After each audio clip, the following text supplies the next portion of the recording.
What is up, guys? Today I have with you an APU gaming rig. Now this build is an entry-level build and can play most modern titles at around low to medium settings.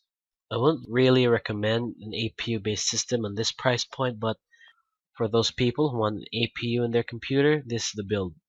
Now I do have another video which is still around the same price point of $400 that can play most modern titles around medium to high settings.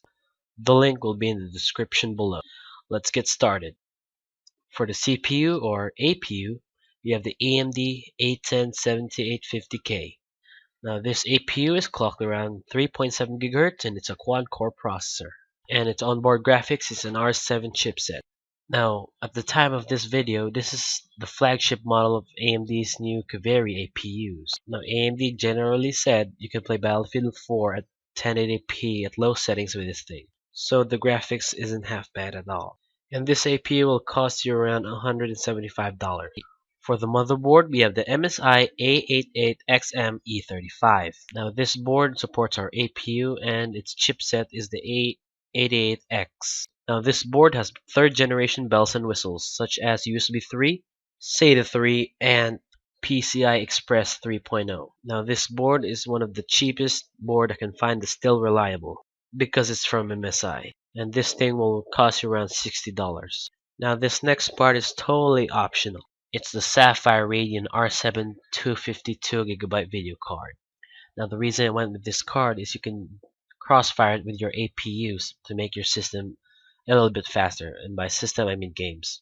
But it's totally fine if you won't go with this card because the APU can handle its own. But if you do want to go with this card, this will add around $75 to the system cost.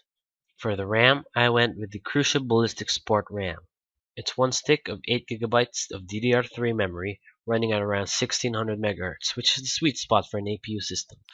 Now do remember, every computer runs memory at 1333 MHz when it's booted up for the first time. So remember to change the clock speed of the memory when you go to the BIOS.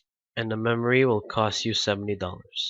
For the storage, I went with the Western Digital Caviar Blue 500GB drive. Now this drive can hold up to 500 gigs of storage and it's 7200 RPM, so it's decently fast enough. And this drive is very reliable because it's from Western Digital, and this will cost you around $50. But if you want a terabyte worth of storage, just at around $10 to $20 and you can get yourself a 1TB drive. Easy. For the case, I chose the Antec 1 ATX mid-tower case. Now the reason I went with this case is we can fit all of our components in without any problems, and it's from Antec, and this will cost you around $35. And for the power supply, I chose with the Corsair Builder 430W 80 plus bronze certified ATX power supply. Now this supply is a little bit over capacity for the build, but having extra capacity isn't such a bad thing, and it's from Corsair, so it's a reliable power supply. And there you have it, an ultimate APU gaming rig. But still, I would really recommend my under $400 build because it's more powerful for the price. But still, this computer can still handle its own. And thanks for watching. Rate, comment, and subscribe.